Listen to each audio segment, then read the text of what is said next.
This is the Gamers Lounge podcast for the week of March 24th of 2014.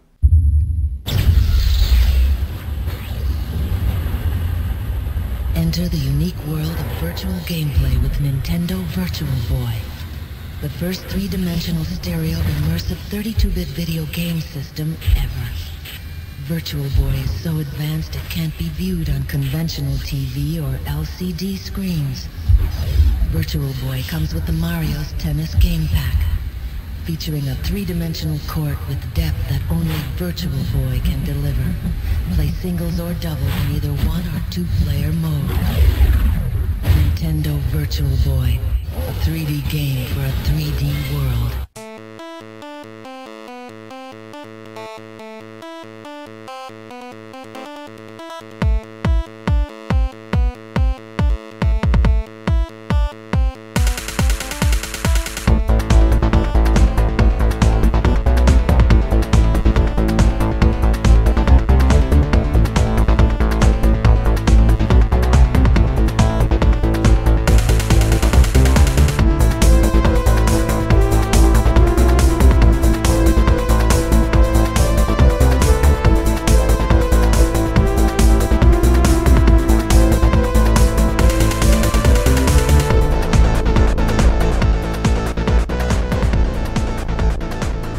Hey everybody, welcome back to another episode of the Gamers Lounge podcast. My name's John Meadows. With me as always, Eric Kubik and Nathaniel Fuller. How's it going, guys?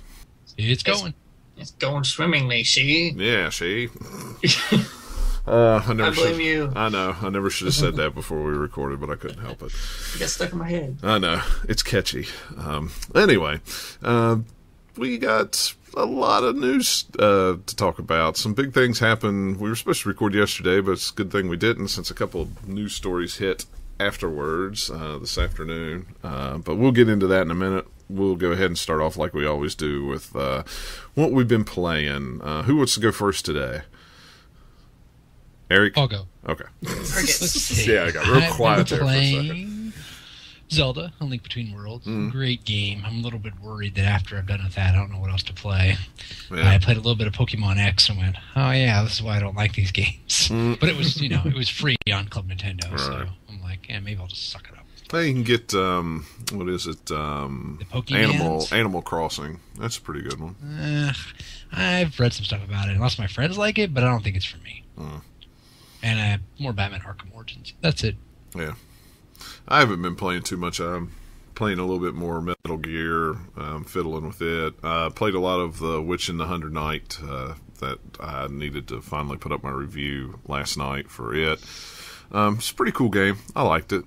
And really the only other thing I've been playing Infamous Second Son, which is pretty good. I mean, okay, the graphics are really good.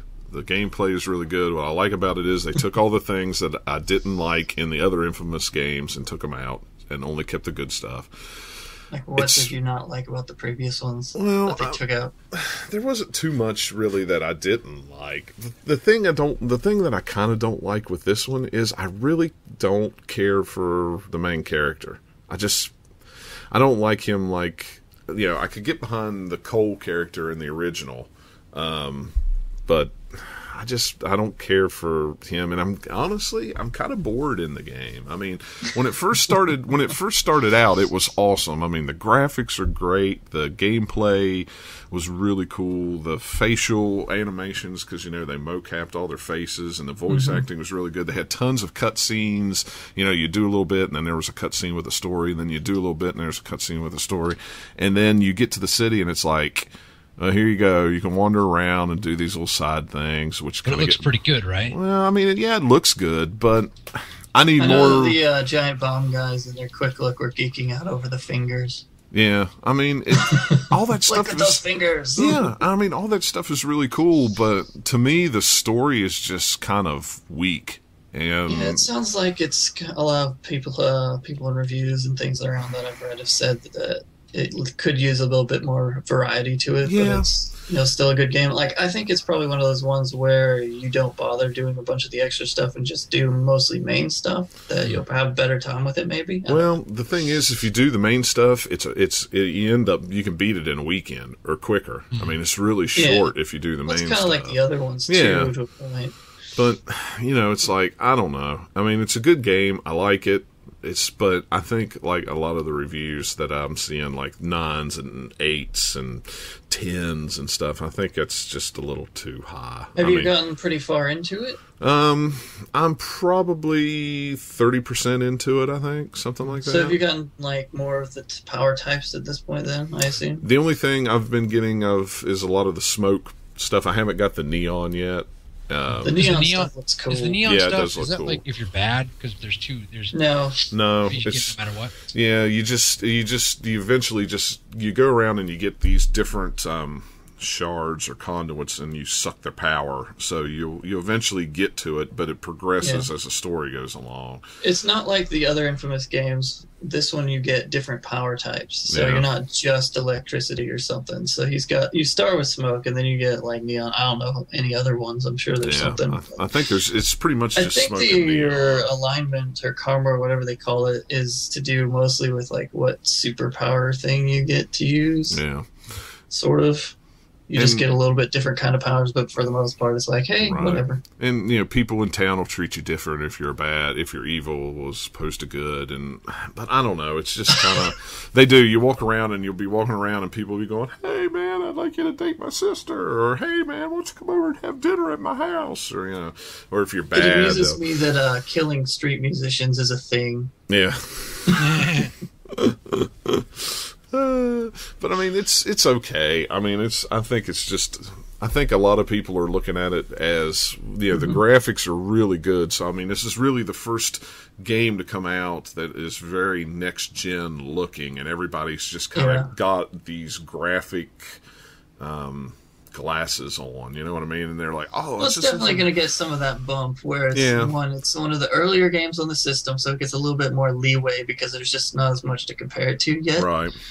And it's just kind of early on. Plus, there hasn't been a ton of stuff come out. Like, the only other thing close to it has been Titanfall, and that's not even on that system. Right. So a lot of people are a little kinder to it than perhaps if this had come out next year. They'd have more to compare it to, and they'd be like, well, it's not, whatever. So, or even this fall, for that matter. A lot of times also at launch, you get a little bit of leeway for features and gameplay-wise, just because you're trying to work on new engines, and that means you're working on that a lot more, so there's not as much time to pad out gameplay and all that sort of stuff. And you see it, kind of back on last gen with stuff like, say Assassin's Creed, where when it first came out, some people were, had some nitpicks with it, but over time, people soured on it a lot more. Just like, there's not as much to do. But when it first came out, it was a lot more as far as, hey, look at the graphics on this, and look at all this immersive stuff you can do, and sort of the conversation on it changed over time. I bet the same will be for this and some of the other launch titles. Or early titles, I guess, better. I was just hoping that the feeling I had in the first hour and a half of the game would last in the first 3 hours of the game, and about about an hour and a half in, about 2 hours in, I'm just like, oh, okay, well, that's kind of the same. Yeah, rinse and repeat. No, rinse it was and like repeat. Amazing. That was what you're thinking about, right? Yeah. I did when I was watching the video. The neon power looks cooler than some of the smoke stuff to me, but. And it's still doing similar stuff, just now with fun purpley electricity looking stuff instead of fiery smoke. So, and the lighting is amazing on the game. I mean, just the reflections and the lighting and everything. So I can imagine the neon stuff just lights it up and makes it look even more pretty. But it's like, pretty only gets you so far. So it'll be fun to play. Yeah, I mean, it's still fun, but it's like, I don't know. I've gotten to the point where I really want a lot more story in my games, but it's still worth a buy. I mean, note to self: might hold off on it then. Yeah, I mean, I don't know. It'll probably go into Sony's $30 game, whatever they call that collection. If they'll keep the same name or do it something different. PlayStation Plus. Yeah. No. Well, PlayStation Plus a little bit longer, but if you're gonna buy it and stuff, it will be $30 at some point, like one of their popular titles or whatever. Well, it's like right now on the PSN store, they have a Greatest hits. They have a flash sale until Thursday. You can get Thief or Tomb Raider for $30 a piece on PlayStation 4. So that's pretty good. Tomb Raider's not as surprising just because it's kind of like a re-release, even though it's still new for that platform. But yeah, with Thief, that's like, ooh, maybe that game's not doing so well, so they're just trying to sell it. Yeah, I mean, it may not be. I liked it. That'd be more if it was like retail doing that, but online stores kind of like, whatever. Maybe they're just trying to sell something. Yeah, I think they're just trying to get some digital downloads, which is okay. So, yeah. So Nathaniel, tell us about your epic video game playing this week. Oh yes, video game playing. I call this game called the Failing Monitor Rain Dance. My old monitor has been acting up, and I found weird ways to get around it so it would work. It was doing something where when I researched it, it seemed like there was a capacitor or something on the logic board that was going. So it would turn on and then turn off and then turn on and then turn off. It would never actually initialize the screen fully, so you'd never get a picture. Right. But if it was off for a long time, you could turn it on with nothing on it would work, and you could switch inputs around and stuff.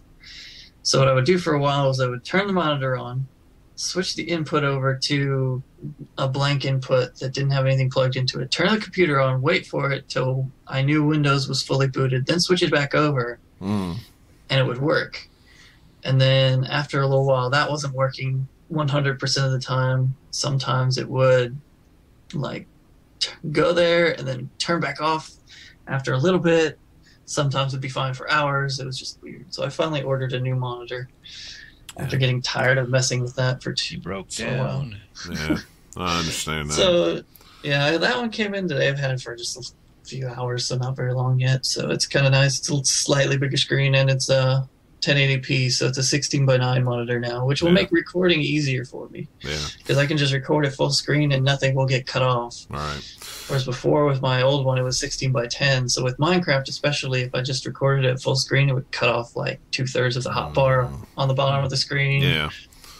Which for Minecraft, you kind of want to see that. So. Yeah, that's kind of important. I mean, that would be make that easier. But there's a couple days there last week where I normally would be like playing something, but I couldn't get the monitor to work after fiddling with it. I just give up, so I went and go watch some stuff like Netflix on TV or something. Yeah. So I watched a bunch. I power watched Orange is the New Black because I just couldn't stop watching it. I think I watched about 8 episodes one day. Wow. I heard it was really good. I haven't watched it yet. It is really good. Like the first episode, I didn't like it as much because I tried watching the first episode before and made about halfway through it once and just turned it off for whatever reason, never came back. But I was like, I'm going to try this again. So I got through it. And my problem with the first episode is it's mostly set up. Yeah. Because they're setting up a ton of stuff. And the way the show works is you got all the stuff kind of in present times, and then they do kind of lost flashbacks. Gotcha. Where they'll show some flashback stuff for a particular character in the episode. Mm-hmm.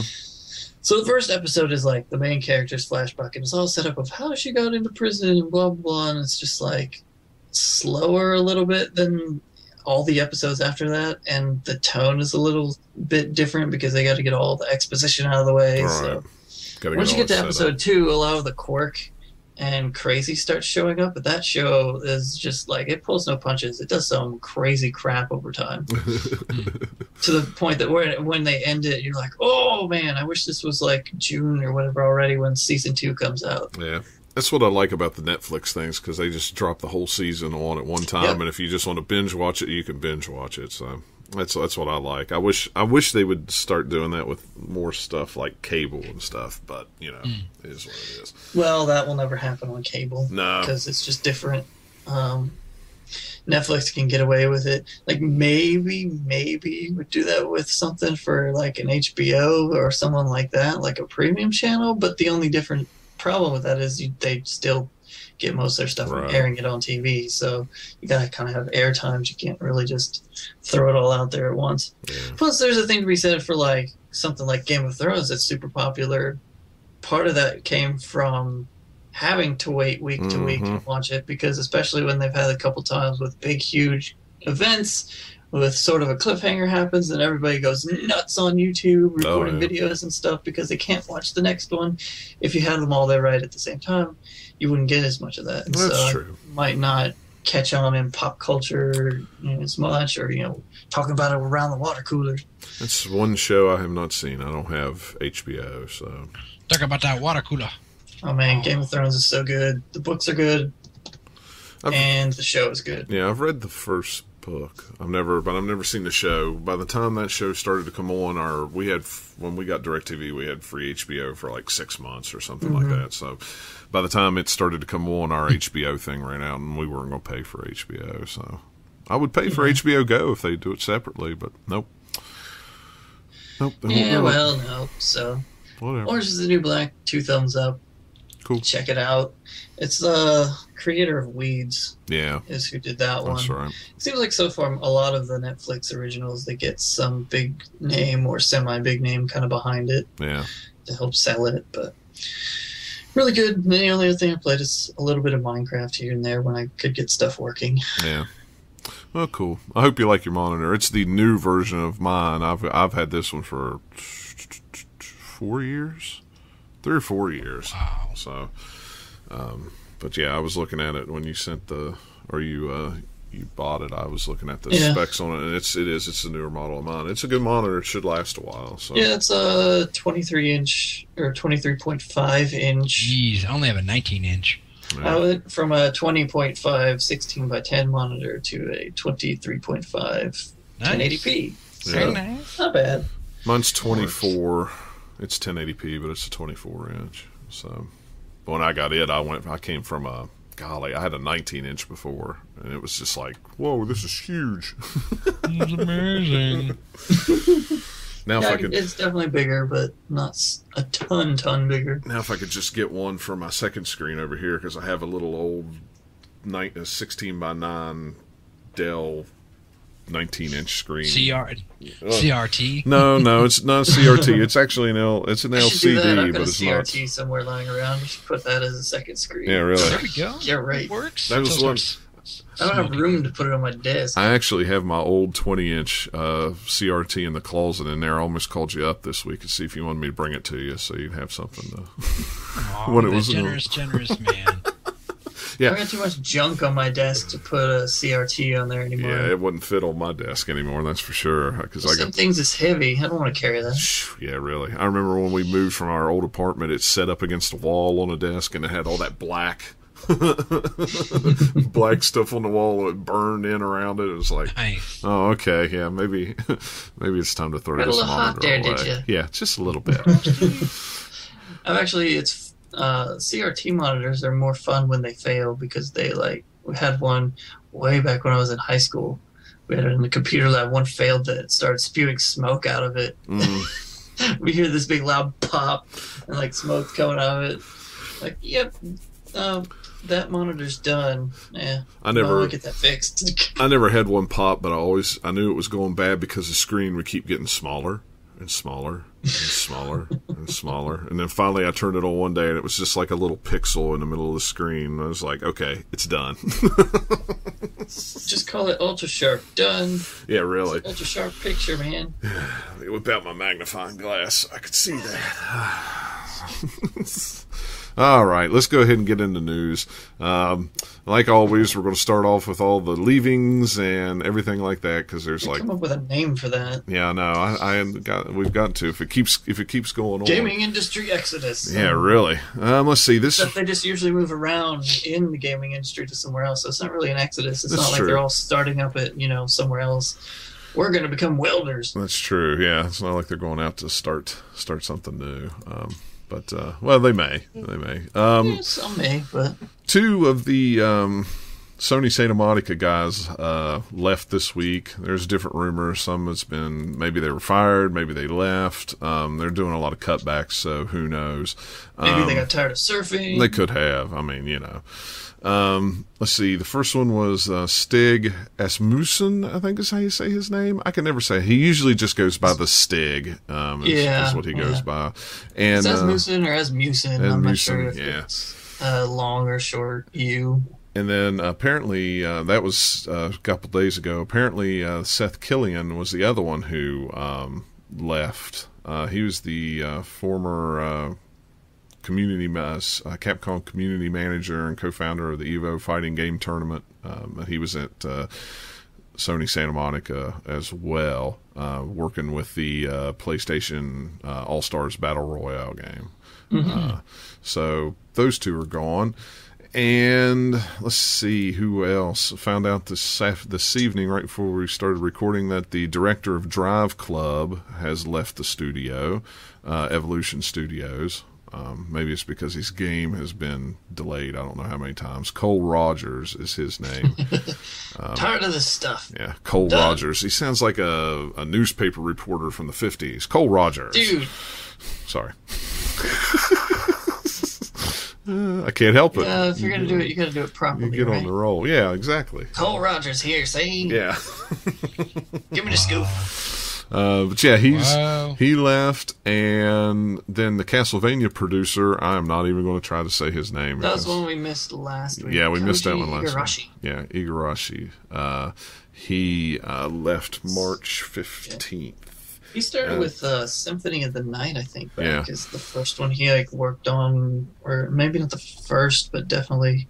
Now he's the only one of the bunch that they've actually said that he departed to open a new game studio or development studio. He's doing it, and it looks like possibly he's going to do something kind of Castlevania-like, kind of like with Mega Man Kickstarter, like whatever that was called. Really? Number 9. It's basically Mega Man. It seems like rumors are he's going to do something this similar, except Castlevania-esque, because he's basically said, I know how to make this kind of a game, so expect Metroidvania some. So whether it'll be actual kind of Dracula based, etc., something like that, like a Castlevania, or just that kind of gameplay setup, who knows? If it's in a classic style, that would be awesome. Like the Mega Man. Shoot, we just said the name of it. Oh yeah, like 2D. Yeah. Well, Igarashi worked a lot on the 2D ones for the DS that were really well received. So yeah, I like those. If he was going to do something and you're doing a startup, that seems like probably a maybe not easy, but easier direction to go than doing like a full something like 3D, something crazy. Yeah, who knows? I mean, I'm sure we'll find out semi soon. And the other big news that hit this afternoon was Facebook buys Oculus for $2 billion. Holy! And to that I say, what? Yeah. The question is, who's still interested in the Oculus Rift? Not. Yeah. Hardly anybody now. What I wanted, I'm like, why Facebook? Are they just looking to acquire something and they're not going to try and actually put it into Facebook? Because it just seems like a weird pairing to me. It does. It's very strange. It does seem a little bit odd, Adam. It's like, what can you do with Farmville and the Oculus? What? I mean, come on. Well, after Mafia Wars and the Oculus? Huh? Anybody? No? Okay. After Sony announced their Project Morpheus thing, I really figured that Microsoft would maybe go to Oculus and say, hey, you already make a platform for PC. Why not make it work on Xbox One as well, and we'll throw some money your way or something like that. Whatever. It's going to be a couple surfaces taped together with some zoom. Yeah. It's going to be Microsoft. I mean, so they ended up buying it for the money was actually $400 million in cash and 23.1 million Facebook shares of stock. So it ended up equaling out $2 billion. So how about all them Kickstarter backers? Yeah. Oh my gosh, there's just an uproar online from Kickstarter people who are just absolutely infuriated that this happened. But I would be kind of too, I don't know. It's like the only reason the Oculus made it this far is from Kickstarting. And I don't know. To me, it's not that they got funded elsewhere, so they got funded with so much, this huge deal. It's crazy. Yeah. Really, I think... now it's tough. And none of the Kickstarter people get anything from it. Yeah. Yep. Yeah, my thing Not that they should, I don't know, but it's still annoying. Yeah, my thing is, it's probably just Zuckerberg, staking his bets in something, that'll make money. It probably won't have anything to do with Facebook. It's just going to be, he just owns it, and this is what it's going to do. It's probably going to be business as usual, just going to be owned by Facebook. Maybe. Good for Oculus. Like they'll get plenty of capital to hopefully make have the best chance of getting that thing to do something. Yeah. So it's already gotten some buzz around it from the few years it's been around, from the Kickstarter, and then from the stuff they put out at shows. People are getting hands on with it. That it's gotten positive buzz on it. So with enough capital to really market it and really work all the kinks out, maybe it will do well. Who knows? I think it'll do okay, but I don't think it's ever going to be some huge mainstream thing. I don't think so either. Which is probably why Microsoft didn't buy it. Yeah, you're probably right. Or maybe they didn't even think about buying it. Maybe they bid on it. Who knows? We'll never know. Yeah, we'll never know for sure. But it was kind of surprising. I read yesterday, or actually today, that Microsoft or Sony and Nintendo will not be attending PAX East this year. Yep. Now I'm not interested in going. Microsoft is. Microsoft does. Are they going yes, to be there? yes. Microsoft will be there. They do have a booth. Apparently, the. Well, I'm sure. This doesn't mean that you won't see any PS4. Yeah. Oh no. You'll see PS4 stuff, but I don't know if you'll see Nintendo stuff, because usually Nintendo. Well, that's not true. Ubisoft usually has a booth with some Nintendo stuff. Yes. But for the most part, all the years I've gone to PAX Prime, outside Nintendo, you're not seeing very much for Nintendo stuff. Yeah. In fact, Ubisoft, I've got to find that they actually released what they're going to have on, or have at PAX East, and now I can't find it. It was like right in front of me, and now it's gone. But yeah, apparently the little that little app that they have with the map of the floor and a listing of everything that's going on, I forget what they call it, came out, and there's no listing for Nintendo or Sony there. The floor plan, yeah. There's an app name for it. I have it on my iPad, but I can't remember. I don't have my iPad in front of me right now. But yeah, it's just kind of odd that that Sony and Nintendo at least wouldn't have a booth. I mean, I know there'll still be Sony games there, but Nintendo doesn't surprise me because they don't really have a ton of stuff, and they skip trade shows a lot. Other than E3, they just don't do. I don't know. They don't do that as much. It seems like. So if they skip something, it doesn't seem super crazy. But for Sony to not be there, it's like, I don't know. Maybe they just don't have a lot to put out at PAX yet, and so they're just waiting and saving it all for E3. I don't know. Because, I mean, they'd have Infamous there or something, probably. Yeah. What else do they put there?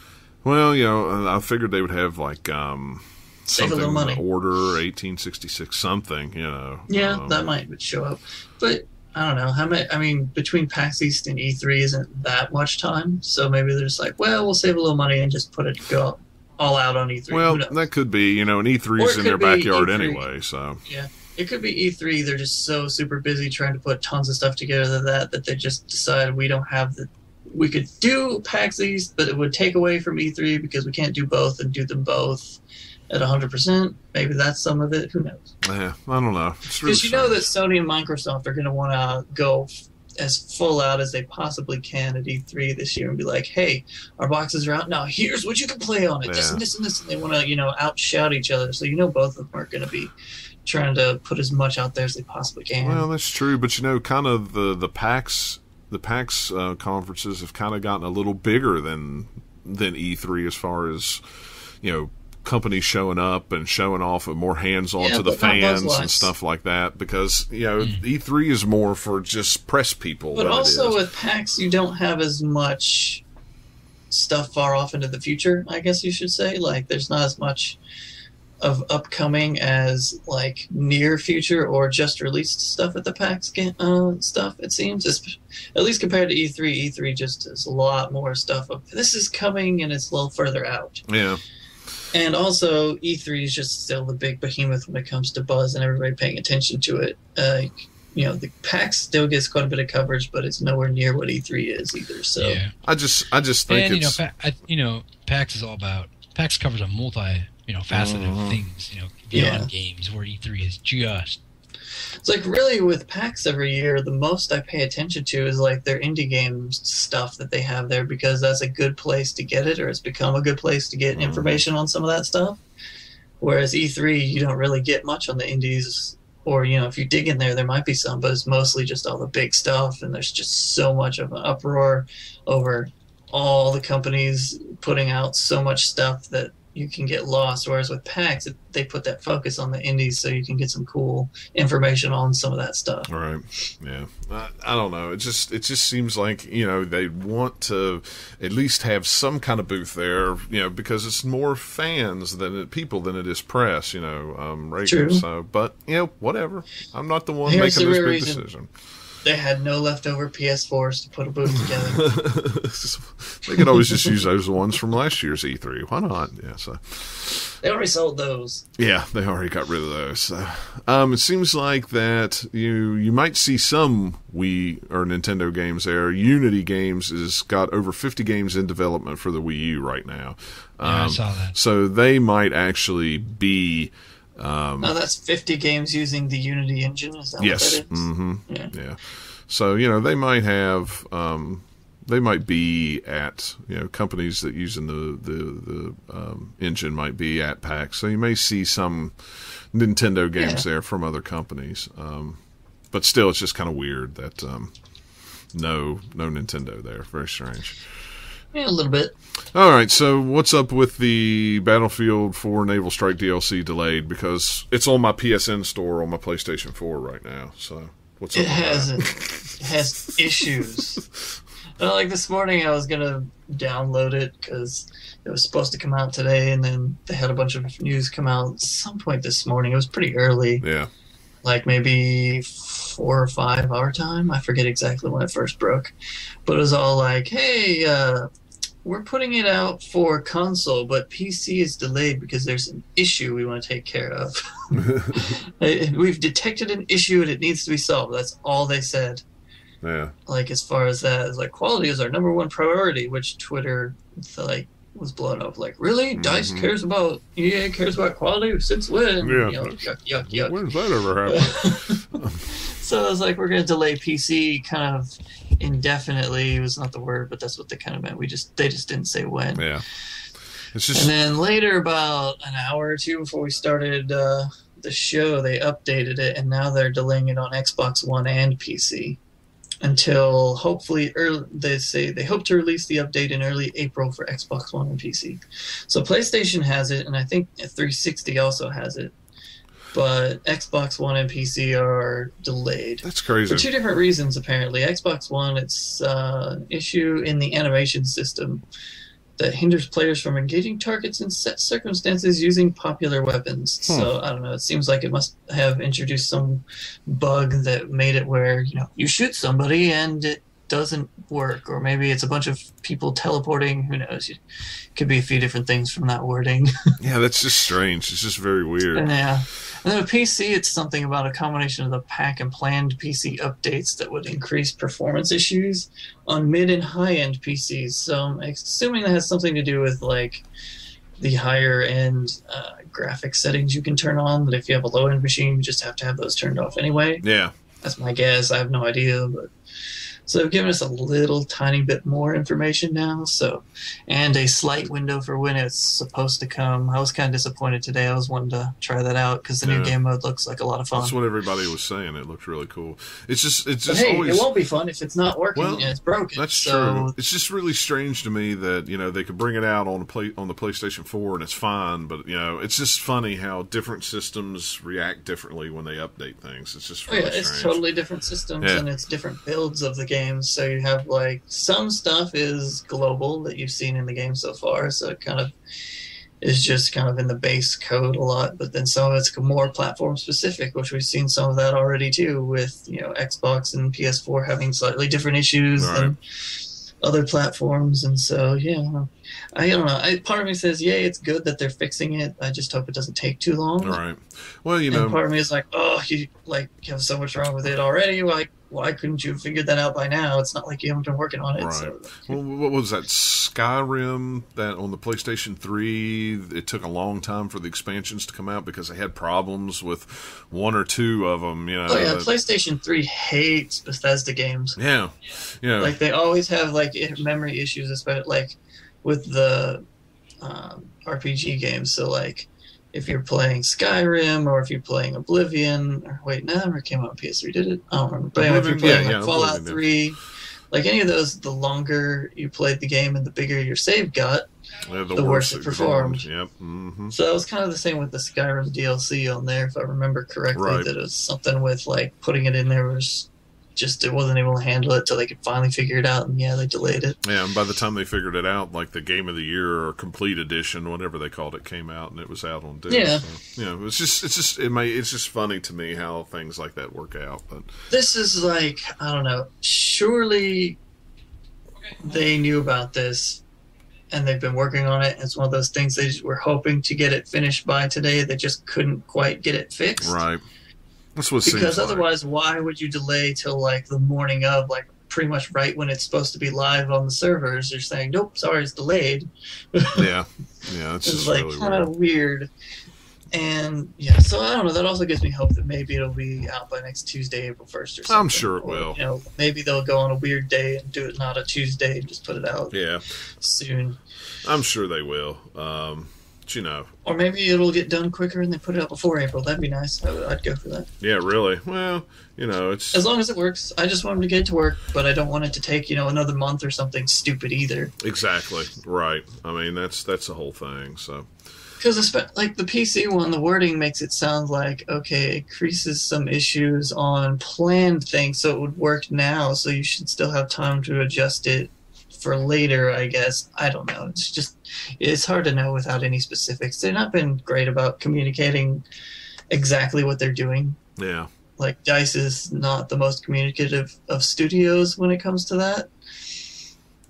So, who knows? Who knows? We'll find out. I wouldn't think it'd be long with all the With problems. that, I think it's more EA's fault. That's the conspiracy theorist in me. Like, EA doesn't want them talking. Because some of the guys who work there at DICE seem like, yeah, if they were allowed to, they'd, like, put all that information out there. Like, we're working on this bug, and we're doing this, and it'll be out hopefully this point in time. And I don't see anything wrong with that, but, you know how big companies are with things like that, though. So. Yeah. But the thing with a big multiplayer game or something like that is you want to keep your community happy. Exactly. And if there's problems, they want to know that you are working on it, and they want to know that you are aware of these things. And if you're not telling people anything, they get antsy and they assume the worst. And, it's the internet, so of course we complain everywhere all the time. Right, yeah. Who knows? At some point you get to hear where it's months later, the game still isn't fixed, and, like, your goodwill that you bought from Battlefield 3 is pretty much all gone. Yeah. And it's still okay, but man, when Battlefield 5 or whatever the next Battlefield game comes out, I think they're going to feel it then. Yeah, I think you're right. I think you're absolutely just from right. the way this game has gone on. Yeah. You're not going to have a lot of people that's going to dive right in right off the bat. They're going to wait until a couple months or so after release, to get all those bugs worked out. If it's that bad, they'll wait and test the waters and see what everybody says first. That's what I would do anyway. Yeah, I mean, with Battlefield 3 is like they had a few issues and stuff over time, but overall it's just it fine was smooth kind of package. And I mean, there's some issues with PC at launch, but it wasn't nearly like this was. And then it had its little random quirks and bugs that PC, they're still there if you go back to play it. You expect no that matter with what PC. platform you're on. Yeah, but you expect that with PC. I mean, any of them. It's more something with the engine. Yeah. With how that game works and how Frostbite works, which some of that stuff carried over into Battlefield 4, and then Battlefield 4 has its own new stuff, and it's just been to the point where, like, even a huge Battlefield fan like me, I'm going to wait. I'm not going to pre-order. Like, with Battlefield 3, I was like, yeah, I'll go ahead and pre-order. It's fine. With Battlefield 4, I'll do it. It'll be good. Yeah. I'm not going to do it next time. No. Certainly not buying premium right away either. No, that would be the other thing. Not to drop another $50. Like, yeah, I can understand that. Moving on, at Microsoft the other day, Phil Spencer was speaking to DualShockers.com, and he mentioned that Microsoft is set to reveal one or more Japanese Xbox One exclusives made by a renowned Japanese studio. That's all he said. Kind of getting things psyched up for the Tokyo Game Show this year and the inevitable release of the Xbox One in Japan. Yeah, this I say, okay, but not going to help you. No, not here. Japan just doesn't care about the Xbox, so you're gonna have to do. They don't care about consoles quite as much either. They're definitely a lot more towards handheld. It seems like. Yeah, you're right. And also, just the Japanese gaming industry is not as big of a powerhouse as it used to be. Like, as far as just games coming out, with like Final Fantasies back in the day, and all these big Japanese franchises and studios has been, subsided at the least, to this point. And just also, I don't know, Microsoft just doesn't have a foothold there, so it's going to be really hard to break into Japan. It is. Good on them for trying. I don't know. Yeah. Who knows whether they're going to put like Monster Hunter clone out there? Maybe that'll get them something. It could be. Well, they tried that with the Xbox 360. There was a Monster Hunter online game that was online only. It was only available in Japan. It still didn't sell Xbox 360 consoles. Lost Odyssey was originally supposed to be one of those Japanese games that was supposed to sell consoles in Japan, and it never did. I mean, it was a great game, but nobody. It wasn't a console seller over there, so I don't know. I just look at Microsoft sometimes and go, I wouldn't worry about Japan at this point. I mean, they were just fine last time without selling hardly anything in Japan. Yeah, they sold a ton, in the U.S. They sold quite a bit in Europe. Yeah, did all right, but I don't know. You got to at least at the beginning of your console try. Yeah, I guess so. I mean, you got to try, but who knows? Good for them. Who knows? It might break out and be like, whoa, Japan is going Xbox crazy. It could be, yeah. And it'll probably be some Japanese game that I would love to play that'll never come over here to America, and they'll never translate it, and it'll just piss me off anyway. So, you'll try and import it, and if you put it into your Xbox One from the U.S., it'll just have a little finger wagging at you. It'll just spit it back out again at you. It's like your debit card at the machine when it won't take I don't know, but it'll be another Yakuza rant for me probably, but we won't go there. There you go. Yeah, it's going to be a new Shenmue game just to make you so mad. If they would do that, holy fright, there would be people on the internet who would drive to Redmond and punch everybody at Microsoft in the face. There will never ever be a new Shenmue game. I know. Unless somebody who is a huge Shenmue fan has like billions of dollars to put into it, because in order to make a huge game that looks like modern games do and still have as much content, it's just like take forever to make and lots of money. I tell you, if you want to see a real interesting thing, the Shenmue post-mortem they gave at GDC, it was really interesting because they do that this year. Yeah, it was this year. In fact, if you go on our website in I think it was this week's rant. Or last week's, I can't remember. I put a link to the video in the YouTube page. It's about an hour. It's real interesting. It was very interesting to hear how they made Shenmue originally on the Dreamcast and how it was going to be a Saturn game and everything like that. It's very interesting to watch. There's been bunch of different little things coming out of GDC that's been kind of interesting this year. Yeah, like there was one about Assassin's Creed talking about how microtransactions has allowed them to do multiplayer maps for free, which is good for keeping everybody on the same page. You don't split the community. Everybody has all the maps. Right. So it seems like if you can get away with it, that might be a better way to go for some games. Like, I don't know how it would translate for certain types of games, but I don't know, like it's in Battlefield 4, say for instance, if you had to buy camo and had to buy different paints for your vehicles or guns, or maybe they have some that you can unlock, but then there's also cooler ones that you can buy. Right. If that meant that everybody had all the maps, that would be great. Oh yeah, I think that would be really good. But I mean, just look at how much they do for stupid hats and things in Team Fortress and all these other games that all this junk that you don't really need, but enough of the people buy them. If it can fund, making the maps free for everybody, that means there's more people playing all the time on all the different maps. Yeah. Whereas now, like with Battlefield 3 and Battlefield 4, starting to see this now with all the DLC coming out, like all of the DLC maps have a lot less people playing on them, a lot less servers running them because, you have to buy it. Right. And some people are just like, I'm not going to buy that. Yeah. Whether it's good or not. Yeah. I don't know. I thought that was kind of interesting. Yeah, I did too. I thought it was too. There was a lot of real. You're right. There was a lot of real interesting things that came out of GDC. Yeah. So but check them out. Go on YouTube. You can find them most all those seminars or whatever they call them. Postmortems are on there that you can watch, and a lot of them were very interesting. I'd be working here at the desk and I have it pulled up on the Mac here next to me while I was working, and would be listening to them. They were really good.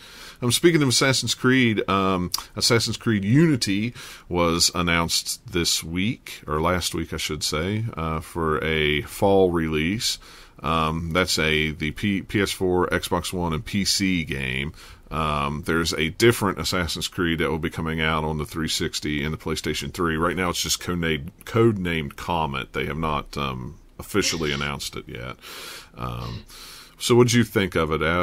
Now, here's how my weird brain works when I saw these. I was like, you know what? If we smush these two games together, we'll have Assassin's Creed Unity Comet, and it can be all about some weird religious cult.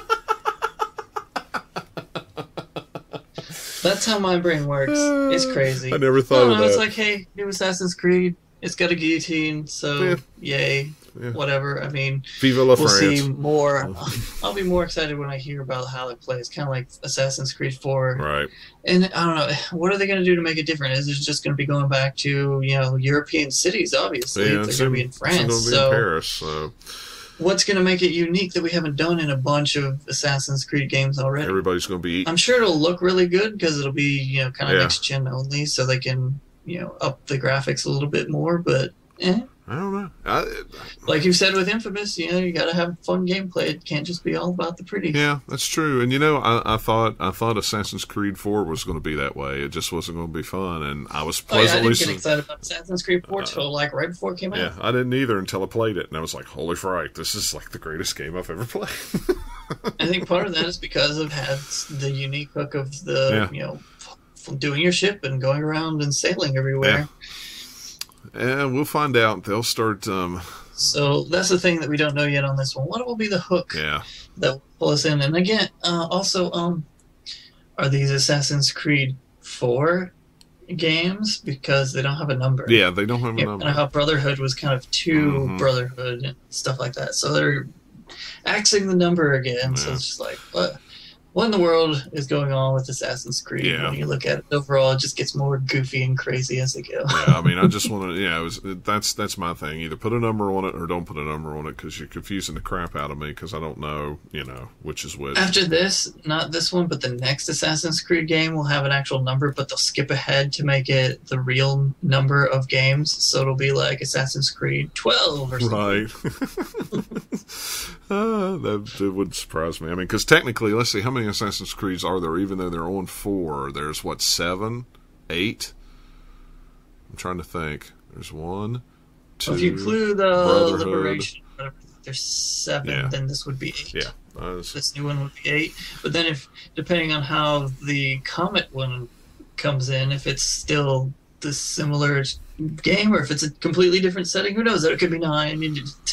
I'm confused. So many Assassin's Creed games. That's the takeaway here. Yeah, pretty much.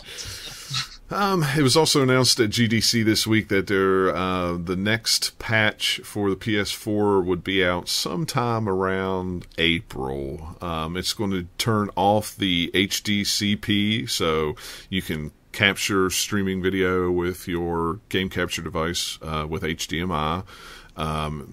Now, I'm assuming that's just for games. Yes, it is just for games. Somehow Which is weird. Why would they have that turned on for games anyway? Well, they did on the PlayStation 3. See, every time that I broadcast or game capture my PlayStation 3, I'm actually using the component cables because they have HDCP turned on the PlayStation 3, and it's all locked down, so you can't use HDMI with it, which really sucks because... For some reason, I thought it was just for the...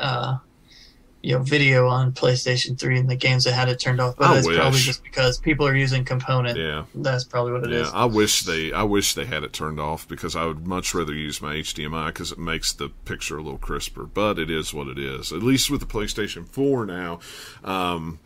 The bad thing is when I live stream on my PlayStation 4, it does not get archived on Twitch. Now that I can use my Elgato, I can actually archive it on Twitch, and I can back it up on my PC and then put it on YouTube if I want to. Yeah, but I think the archiving to Twitch will come soon. It will. The Xbox is due a dud. Can't Talk does that, or at least it was supposed to. I hadn't checked now that it has actually come out that they did. As far as I know, it does. Put that in there. They said it was supposed to before Twitch came out, but I haven't actually looked into it since then. So I'm sure there will be a Twitch update for PS4 at some point in the future that will add that. Yeah, or it will just be on Twitch and say, okay, now when you do it, it'll archive it. A couple of the other cool things that it's coming up with, that you'll actually be able to export and save your videos and screenshots that you use with a share button that is stored on the PlayStation hard drive, which is really nice. Before, you had to go crazy ways to do it. You had to post the video to Facebook and then go to another website that would pull the video off Facebook, and then you could save it to your computer. Or you had to get your screenshots off of there, you had to send them to somebody through Twitter or something like that, or Facebook. Yeah. So now you'll be able just to download them to a removable hard drive or a thumbstick and go, which will be cool too, because I can grab a lot of my own personal footage this way to use for reviews and things like that. Yeah, this one to me seems like Sony saying, fine, we'll make it easier because you know how to work around it anyway. They should have just done it from the start. They should have. You know, if there's a way to share images and you can put it somewhere on the internet, there'll be a workaround to get them out into actual files. Right. So why not make it easy from the start? And they're also working on getting Twitch live streaming from the system to be in 720p. Right now it's not in full high def. It's somewhere between 480 and 720. I don't remember the exact resolution that it's in. Which will be nice because, now that they've taken the HDCP off, you'll be able to do 1080p on Twitch through your game capture device. So, they might as well work on the on-board streaming, because people are just going to go out and grab their Elgatos and go. There's only so much you can do with on-board, though, because you only have so much power to do a game and stream and run the system, all of that at once. Right. And the other big update that is going to come at some point, they didn't say if it was going to be in April's or not, that you'll be able to dim the stupid DualShock light bar. Oh my gosh. You can't turn it off, but you can dim it down. That will be so nice, because I wish I could turn it off just to save my battery. I can't wait till that happens. You can turn it off by putting electrical tape or decals over it, but you can't turn it off to save battery that way. You can't. You sure can't. I'm sure you could probably break it and jam the light out so it's not. Yeah. You get a screwdriver and bust it. Sure. Then if something comes out and you have to use it for something, you're like, oh crap. But you're killing my battery. See. Let's see. The other big news with updates is the next big Vita update came out this morning. It added a lot of features. 3.10 added a calendar app, which it'll sync with your Google Calendar, which is kind of cool. It also allows your applications. You used to be able to put 100 applications on the home screen. Now you can put 500 on there. And voice messages is another cool thing that it added. You can actually record a voice message and send it to somebody without having to have a headset or a mic. You just use the mic on the system itself. And there's all kinds of other things. There's music content things, and video size, and parental controls, and it was a really big update. So it's good to see, some good conveniences coming out on the Vita. There's also preloadings for PS4 supposed to come out. Yeah, they haven't said if that's going to come out in April or not. Yeah, that's going to be next for those who... Well, April has unannounced features, so maybe it could be a thing where they're trying to get it to work properly, and if they can, they'll put it in. If not, they'll delay it. Yeah, that would be cool. Who knows? Especially for people who buy digital exclusively, because I guess Friday... That seems like it wouldn't be that difficult, but I don't know what goes on. It's more of a back-end thing than really... anything on a PS4. Right. Well, I know a lot of people were kind of upset Friday at midnight when Infamous Second Son came up, and those digital buyers at midnight tried to download it, and download speeds were really slow because so many people were hammering the servers. If anything, that's why you want preload. Exactly. That's why it's great on Steam and Origin and stuff that have it all on PC already. It spreads out that load to much bigger window, because they usually let you do preload maybe a day before at most, so it's still not way ahead of time. Sometimes they do it more than that, a few days, and so everybody can download it all, and then it's just like whether it will let you play it or not. Well, if anything, it's it's a benefit for Sony more so than the consumer. So I don't know why that didn't happen right off the bat, since they're trying to push digital, but whatever. Well, it's probably that it's just one of those things you can only do so many features because you've got so many people who can work on anything at a given time. So Yeah. the fact that they'll probably, that and the Xbox will probably have this fairly soon into their life is going to be a good thing. Yeah, absolutely. Real good thing. If you're still looking for a PS4, demand will probably be up in the summer. Supply will be up with demand. They're having some trouble getting them in stock in different places. I've been to a couple stores, box stores. I've only seen one store actually have PS4s, and that was just the other day, and they only had like one. They sparsely come up on Amazon at random odd times, and they may be on there for a few minutes, and then they sell out real quick. So, might want to just save your money and hold off to the summer when you can walk into GameStop or Walmart or wherever you get your box store of choice, and you should be able to get them pretty easy, hopefully by June. So, one thing that I also found interesting this week was Guitar Hero downloadable song catalog is going away soon. It looks like they will no longer be available after March 31st, so you only got 6 more days before they will be around. And that's on the 360, PlayStation 3, and the Wii, which is funny because the final 2 weeks they've had huge sales on the music, so I hope that you still be able to go into your account and pull them down. They just will no longer be for sale. Yeah, they haven't said that. It says they're not for sale. Right. But they haven't said whether if you've got it, if you could re-download them, because that adds up if you've got a lot of those songs. Yeah, and I have a lot of them back in the day when we played a lot of the Guitar Hero games, because you'd buy the discs with the new discs, and then you pay the whatever just to import the songs from the old one and stuff like that, and then we got rid of the discs. So I'm hoping that down the road you'll still be able to download those things. Who knows? It's maybe for a while, but eventually that'll go away Yeah. too, because it's just one of those things. The servers can't stay up forever unless because it's more of a drain on money than. Now that they're not buying any, the store's gone, they're not going to get any more revenue from it. So right, yeah. So who knows? It's like how many people are actually still playing that would need it versus how much money it costs to keep the server running. Yeah, you're absolutely right. I mean, Guitar Hero, they haven't made a new Guitar Hero game in quite a while, so I can't imagine too many people still play it, because it's got to be hard to find the instruments anyway. Because GameStop doesn't sell them used anymore. Maybe a pawn shop or a mom and pop store might have them, but I think Guitar Hero and Rock Band only have themselves to blame for going away, because hey, when you put out like 500 of those things in a tiny period of time, the market just says nope, well, we're done. Oversaturated, but man, they made a lot of money when they were doing it. That's for sure. Oh yeah, they did. And they're still good. Yep. They're still fun, but I wouldn't want a new one if they said, "Hey, new Guitar Hero coming out." I'd be like, who cares? Big deal. I've outgrown it. Reportedly, Titanfall 2 will not be an Xbox exclusive, so hooray for everybody who doesn't have a Microsoft console.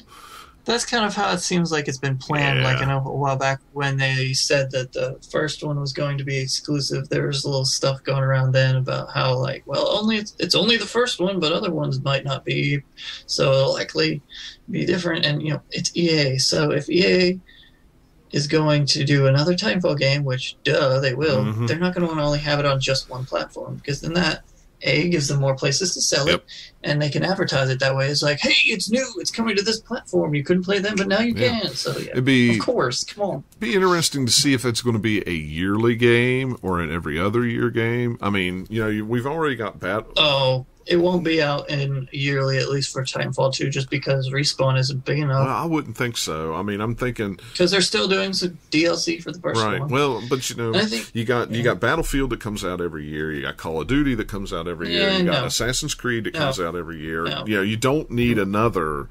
I don't need another. Battlefield's not every year. Well, okay, it's every other year. You're right. Sometimes. But this last time Call of Duty though is every year. Assassin's Creed is every year. I don't. But the reason they do those is they have multiple studios that work on this game and they bounce it around. Whereas with Respawn, at least not yet, they don't have that yet. So It's just Respawn, and they're not going to give Titanfall 2 to somebody else. No, Yeah, not yet. it's still Respawn's baby. Now, like, maybe after Titanfall 2, Respawn will be like, yeah, we want to do something else, or, maybe we want to, share duties with this studio, or they've just grown in size by then that they can split it off into teams within the studio. But, yeah, Titanfall 2 will probably be, I would say they might even move it back to a fall release even. So, like, fall next year might be the earliest you'd see it. Who knows? Yeah, who knows? I'm sure we'll find out more probably E3 time. Yeah. They'll say something. Well, I bet all we would get by then is like, yep, we're going to do Titanfall 2. Probably, yeah. But, who knows? I think the only reason Titanfall 1 is an exclusive is because making a deal with Microsoft helped them because it's launch. Yeah. Yeah, well... And so it helped them get it together quickly and get it together well enough for launch or launch window, whatever you want to call it, early life. Well, they didn't have to use, for the Xbox, they didn't have to use EA servers. They're actually using Microsoft servers. So that probably alleviated a lot of stress, too, I would think, as far as money and everything like that. I think so, especially because EA has like a bunch of stuff up. Right. For kind of Battlefield and other stuff that who knows how many they'd have or how much money they want to sink into it. So that probably also helped. Microsoft said, "Hey, don't worry about it. We got it." And here's the other thing you got to remember too with EA. They're not doing college football anymore. So after this year, those servers will probably go down. They're not doing golf anymore. And those servers will probably go down after a year. So, they'll start to free up even combined, those aren't anywhere near what Titanfall. No, but, it's a step in the direction of starting to, they can merge different things. So, I mean, who knows? I don't know what goes on over at EA. I don't even try to guess because half the time I don't think half of them know what they're doing. EA doesn't know what's going on at EA. Exactly. So. And one last thing I thought was kind of interesting. Xbox Live members may be rewarded for good behavior. The development lead, Frank Savage, revealed Microsoft's plan during talks at GDC aimed at Xbox developers and said that if you have good reputation, you're this amazing player that everybody wants to play with. The reputation algorithm may recognize this and grant you a reward. Now, they didn't say what kind of reward it would be, whether it be, It was like, okay, how does it calculate this? What do you get? Like, cool, but unless it's like free points or money or whatever for the store. Nobody cares, if it's not, if it's a T-shirt or a logo, something like that. Nobody cares about that stuff. Or they put. I kind of halfway cared for in the games that they did it on 360, where if you're playing the game and you get a certain achievement, it also unlocked like a shirt or something. That was kind of cool. I always thought that was really neat. But they didn't do it. Like tons of games should have done it, but they didn't. Yeah, I don't know why. So it was only a few. I think it was because they wanted to sell them in the store. Yeah, that could be. So you go to the store, there's a lot of game-related stuff you could buy for avatars in there, but they didn't unlock via games because you don't get money there. Right. Yeah, and you're probably right. You're probably absolutely right. And they made plenty of money doing that because lots of people do those. Mm-hmm. Now, this next topic I'm not going to talk about. Eric had to leave. He had to go to work. He got called in. So we're going to save that one for next week. Oh, but I wanted to step in and say what Eric was saying. Oh, I know. But, we don't know. We don't know what he'd say. He's been banging that Nintendo drum a lot here lately. Have you noticed that? I think deep down inside, he wants to buy one. Another question, but we'll see what he says next week. But here's what Eric's answer will be for this mystery question. Okay. It needs to be in a garage sale. A garage sale and cheap. I don't know how much he likes them garage sales. Yeah, boy, he sure does.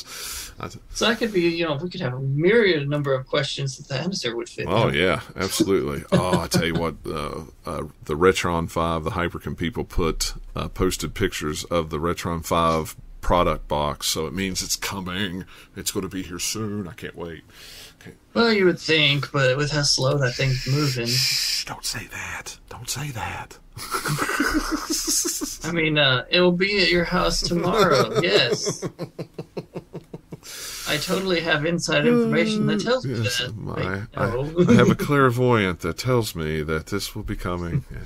So hopefully, it's supposed to come out next month with the signs of a box. News upload to my brain. Yeah, really. Retron 5 coming to John's house. Just one. Yeah. That's the only one they ever made. You have an RSS feed plugged directly into the back of your base of your brain. I'm sure that Google or someone's working on that. Yeah, I'm sure they are. With Google Glass and the Oculus, especially with not even Google Glass. Forget maybe that. that's what Facebook's going to do with Oculus. They're just going to we're not going to do anything but walk around with Oculuses on our head all the time now. It could happen. I've seen Lawnmower Man. We're all moving towards Tron. We're not going to be inside a computer. We're just going to make all our architecture stuff like Tron, because all that neon's the only way we can see through our VR helmets. Hey, as long as we make it like the original Tron and not the newer Tron. Oh, don't bag on the new Tron. It's actually it wasn't that bad. It really was. Plus, we're just talking about looks now, and it looks really, really good. Yeah, it does. It does look good. I liked that movie. It wasn't that bad. I like to rag on it, but it wasn't the greatest. But it was the original Tron's not the greatest either. No. It's kind of a cool idea, but boy, is it dated. Yeah, boy, it does not hold up. They did a good way of updating it, I think. Yeah, I think so. You're right.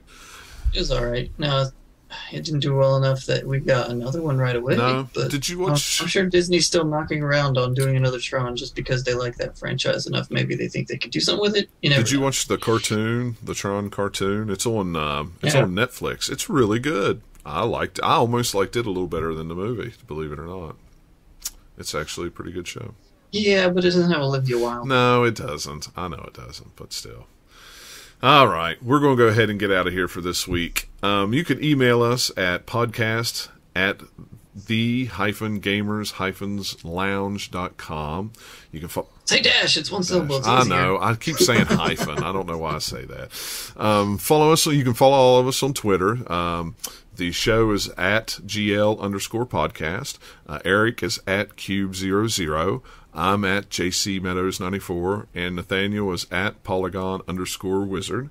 And, like I mentioned, stop by the site, www.the-gamers-lounge.com. You can check out news, reviews. I actually put up 2 reviews in the past day about some cool NIS America games. You can check that out. I know Eric's got something coming up this week about Nintendo 64, I think. I'm not sure what Ryan's doing. Ryan said he had a couple, but I haven't heard anything out of him for a couple days. So eventually I'll get something else written on there. It's just been so busy the last month with all sorts of crazy stuff with car repairs and monitors going crazy that just haven't gotten time to write it. When it rains, it pours, and it always does it about tax season, I've noticed. Yeah. Well, I got my refund back earlier this month, and then a week or 2 after that, my wife's car started acting up, so we took it into the shop last week, and then picked it up, the keys on Friday. I had to come home because my wife wasn't up yet, and we went back that evening to pick up the car, drove it home. On the way home, she drove it into a curb. Oh, no. Bent the rim, had to take it back, and that cost more than it did when I took it to the shop the first time. That sucks.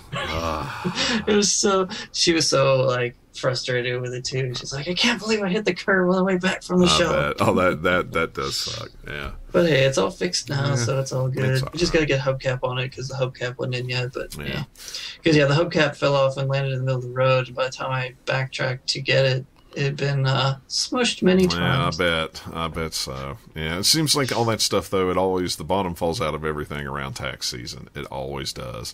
It does with us anyway. Something breaks down. The washer breaks down. The car breaks down. One of the dogs gets sick, and they have to take him to the vet or something like that and pay Bookoo loads of money to get him fixed. It's always something. So it's on the pricing list too. They just have a little sign right there now on the check-in window. Here's how much it costs for these services, and it always says Bookoo loads. Yeah, Bookoo loads, which is usually too much. I prefer to pay a lot less Bookoo loads, but which that's in the translation index over on the side. Bookoo loads equals too much. Too much. Got to get it back into English. Big terms we use here.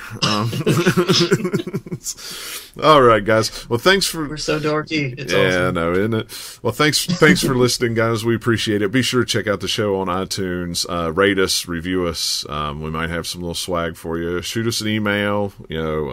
We'll be more than happy to read it on the air for something. Yeah, we'd love to have an email segment. Yeah, I've got one all ready and raring to go. I just needed some emails in there so I can start it. But for something that you'd like to hear us talk about, write us an email, let us know. We'll be more than happy to bring up the subject.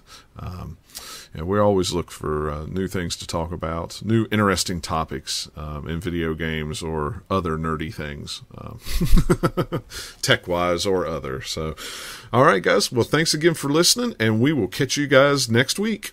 Yeah, come back next time, see? Yeah, see? That's the way you got to do it, see? Yeah, you got to see, because if you don't see, you're blind.